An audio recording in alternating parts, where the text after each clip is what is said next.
Welcome back to EDH Deck Building. I am your host, Demo, and let's talk about Universes Beyond. Of course, can be a bit of a contentious topic from time to time. I have made a video sort of on my opinions about it. I will say, as I said in that video, one of the things that sort of bugs me most about the whole Universes Beyond thing is the division that it creates in the Magic community. I don't love that, right? Some people love it, some people hate it. And it just causes infighting. Some players just refuse. I have a few patrons that refuse to play Universes Beyond stuff, and some don't want to see it in a Commander game either. That part about it sucks. I have come around quite a bit on it. I will say I wasn't the hugest fan of a lot of it. I try to make it so that I'm being objective, though, right? I was talking to my patrons the other day about this. Forgotten Realms was sort of like the first Universes Beyond like actual set. And I'm a Forgotten Realms guy. I played Forgotten Realms for years, and I didn't love it. I was being objective. I wasn't like, oh, yay, I play Forgotten Realms. A lot of people are sort of okay with Universes Beyond as long as it's an IP that they actually are familiar with. So I like to be objective about it. And ultimately, there are just a lot of great Commander cards from some of these sets. I'm sure that's not an accident. Warhammer 40K in particular, I have said before, and I will say again, is maybe one of the best Commander sets out there. Just a Commander set, period. One of the best I've ever seen. I keep going back to the well with that set. I've got more cards here that I will be talking about. It's unbelievable how much I've talked about from that set.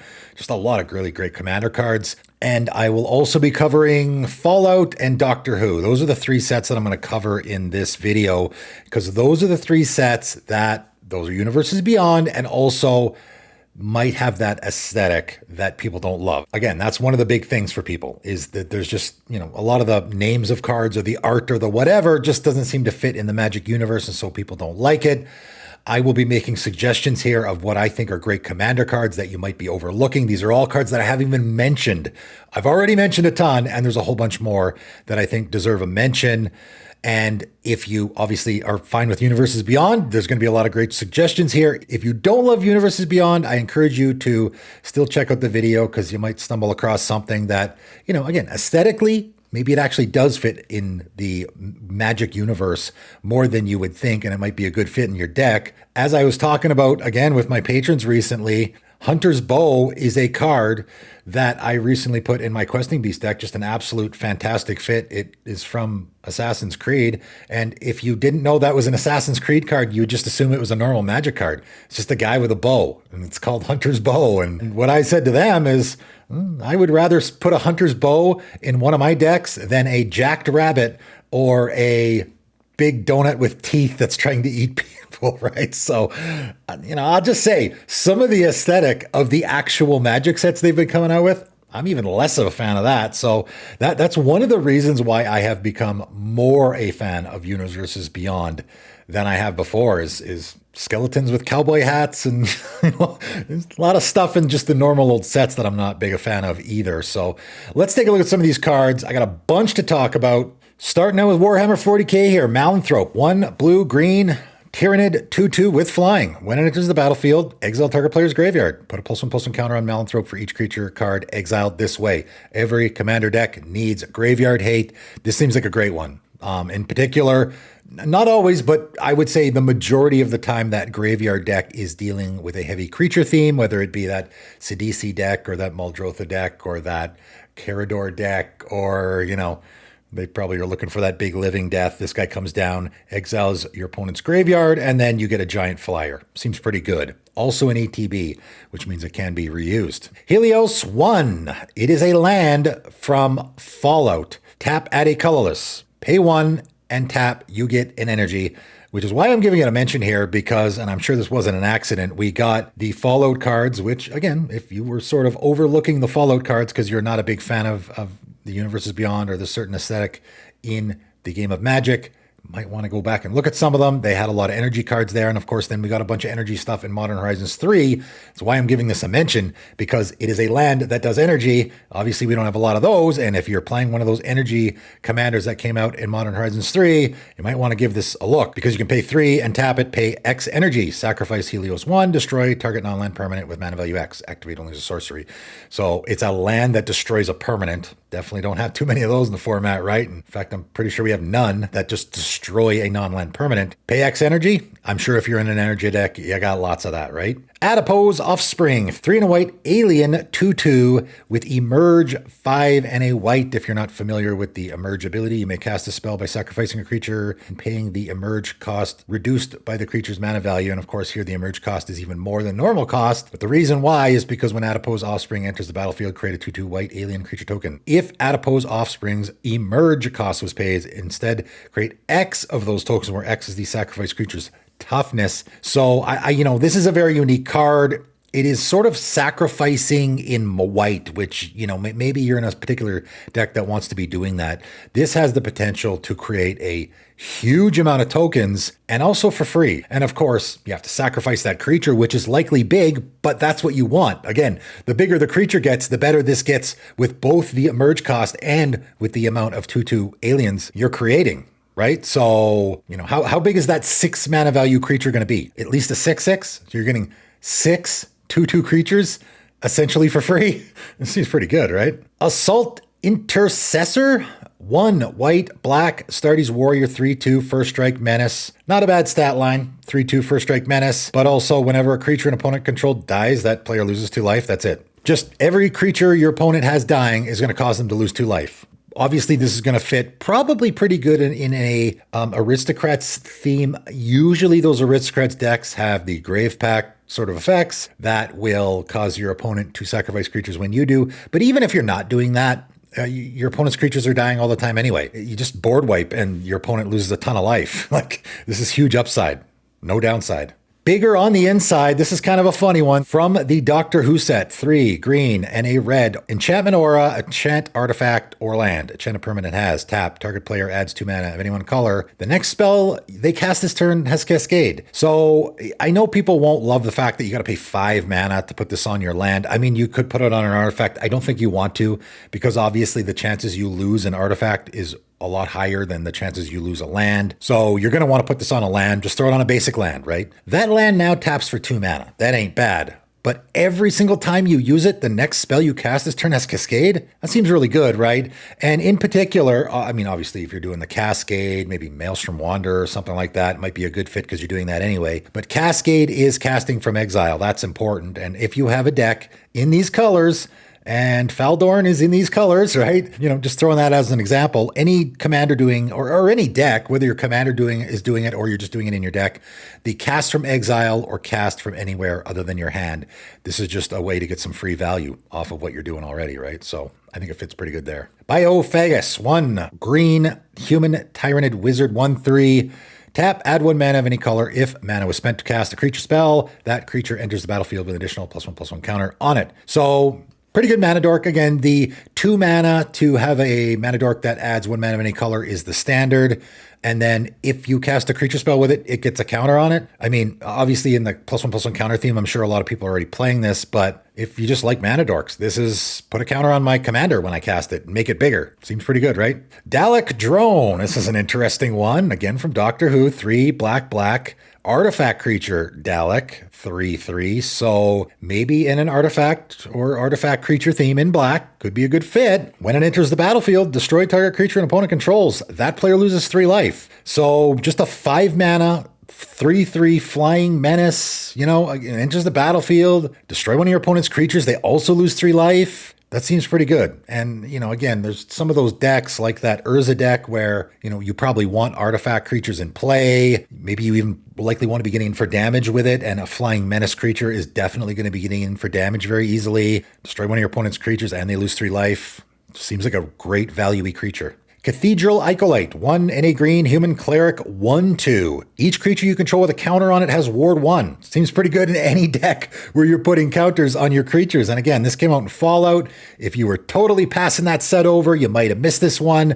Also, you can tap it to put a +1/+1 counter on target creature that entered the battlefield this turn. So obviously in all those green decks are doing +1/+1 counters. Not only puts counters on your creatures, which you want, but also is going to give all your creatures ward 1. And then on top of that, I think you could probably put it, what other counters could you be doing, right? Any theme we're doing counters. It could be a pretty good fit because giving all your creatures ward 1 seems pretty good, right? Let's talk about Great Intelligence's Plan. This is definitely a card that I overlooked because I was like, 6 mana for that doesn't seem great. And then the more I thought about it, the more I'm like, it's actually pretty good. Again from Doctor Who, 4 blue and a black sorcery. Draw 3 cards. Target opponent faces a villainous choice, which means they just have to make a choice here, right? They discard 3 cards, or you may cast a spell from your hand without paying its mana cost. There is, I would say, 0 chance that your opponent is going to discard 3 cards. 0 chance. It's just not going to happen. Again, we're later in the game, let's say. This costs 6 mana. Later in the game, you can even pick the opponent, because again, you're picking target opponent here. You pick the guy who's got like 3 cards in hand. He's going to discard his whole hand so that you don't get no chance this is going to happen. This is just draw 3 cards and then cast a spell from your hand without paying its mana cost, as far as I can tell.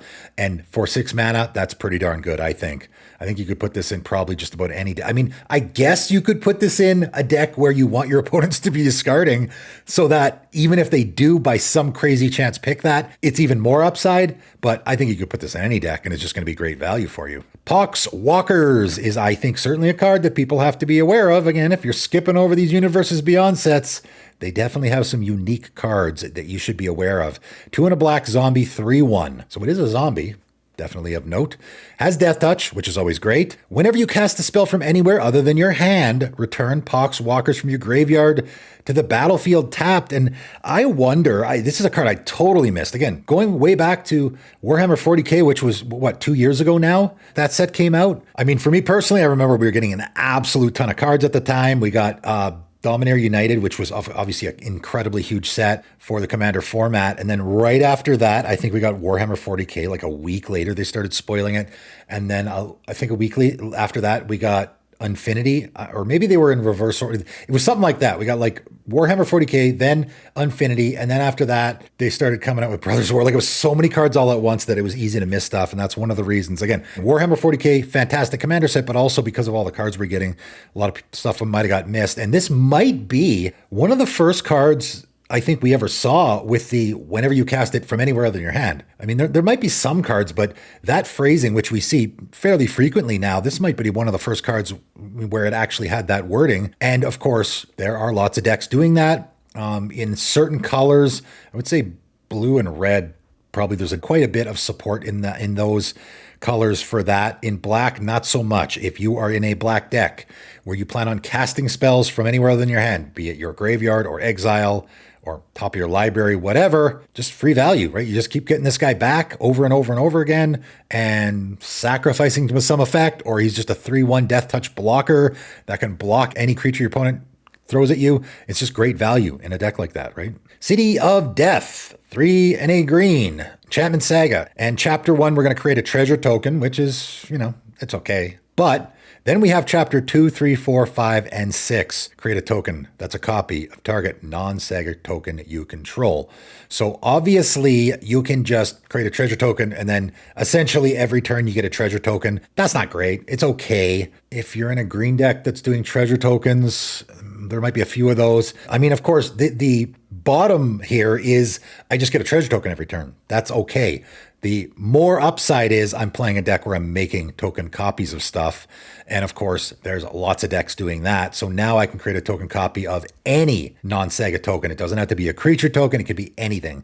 And if you're doing that if there's any commanders out there that fit that theme, obviously this is a slam dunk, because then you could just start creating token copies of, who knows what you're doing in your deck.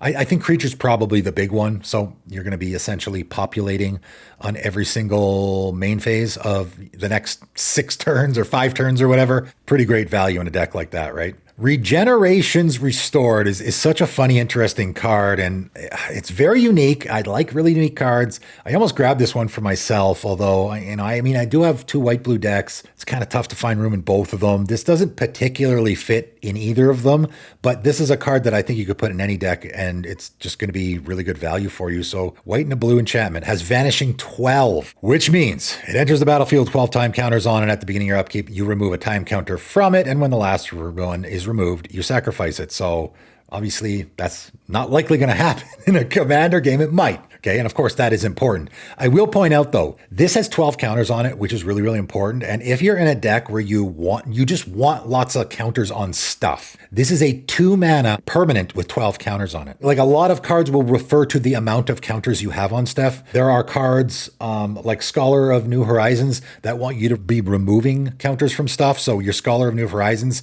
if you have this in play, can just sit there removing counters from this every turn to go get a land, which can be extra good because of what it's doing. Whenever one or more counters are removed from regenerations restored, scry 1 and you gain 1 life. So I will just say, I think that's good enough. I think this is good enough so that if I play this on turn 2, and I guess if you're in an Azorius deck where maybe you want life gain triggers, hold on a second. Maybe I do want to put this in a deck.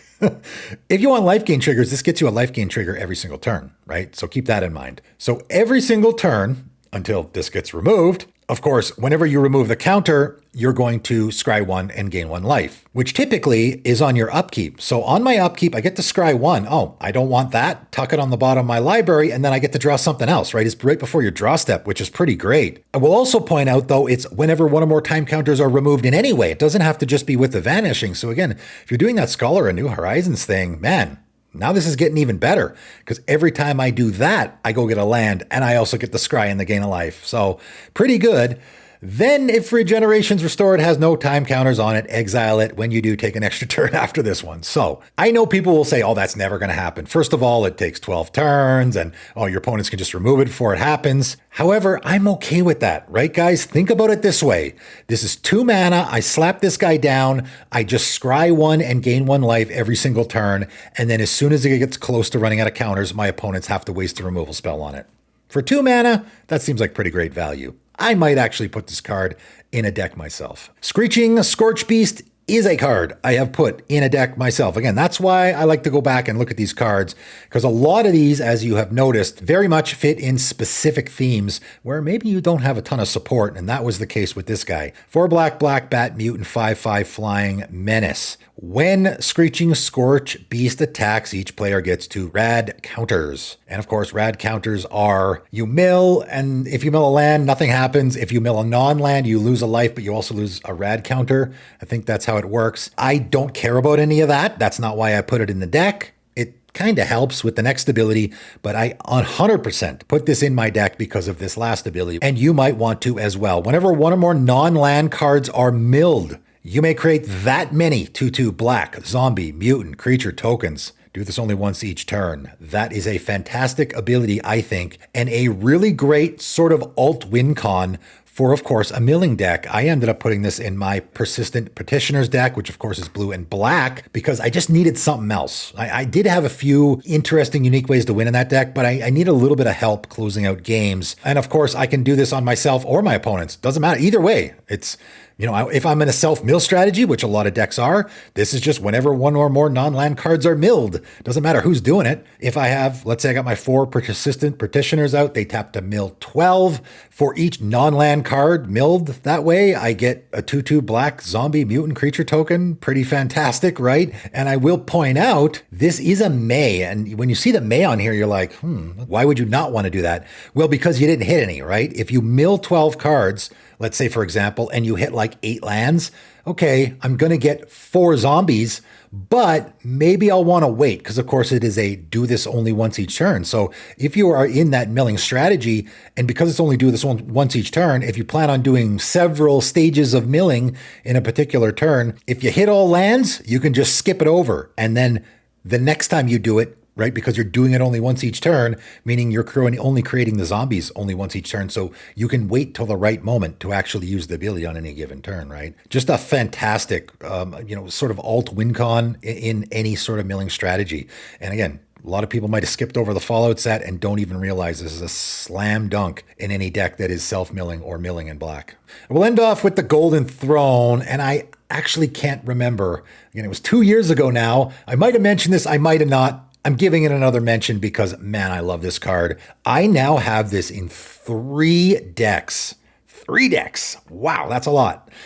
Funny enough, all those decks are wanting to sacrifice creatures, sort of. My newest deck that I put it in is my AO deck, which I just put together in paper, which, of course, that's not a sacrifice theme, but I do need sack outlets for my commander because I want the dies trigger.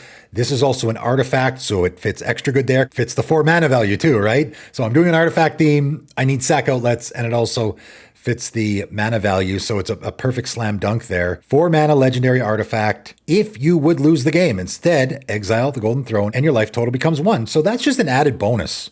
And I think I have yet to actually get that trigger. I don't think that's actually happened yet, but it's just nice to have. And if this is sitting on the battlefield and your opponent is about to crater hoof run you over, I mean, you're not going to die. If they see it, they're like, okay, I'll only get them down to 1. So I'm doing my alpha strike, but I'm not actually going to kill everybody. Maybe they're going to have to be forced to get this off the battlefield before they crater hoof, so it's going to set them back a turn or two, right? It can really throw your opponents in a bind sometimes there, but more so you're going to be using it for the second ability here. Tap, sacrifice a creature, add 3 mana of any combination of colors. So great sack outlet and also a pretty great mana rock. I have this in 3 decks. I also have it in my mono black deck where, again, a little bit of a sacrifice theme, but I just have lots of little black creatures lying around, little token creatures, all that I can just easily sacrifice to add 3 mana. I mean, it's just a great mana rock. It's doing a lot. And I think this card is very underplayed in the format, maybe because it's a Universes Beyond card, but man, it fits in a lot of decks and can put in a lot of work, I think. All right, that is it. That is all. Just a bunch of Universes Beyond cards that I went back, looked at Warhammer 40k, Fallout, and Doctor Who, and grabbed a bunch that I think maybe a couple of these I might have mentioned offhand in like deck techs and stuff, but I certainly didn't mention them when the sets first came out, so I'm giving them a mention here. Some people don't like Universes Beyond. If you love Universes Beyond, then you're probably going to be all over these cards. If you don't, still give it some consideration. Maybe some of these cards will make you change your mind. Who knows? That is it for today, though, and thanks for tuning in.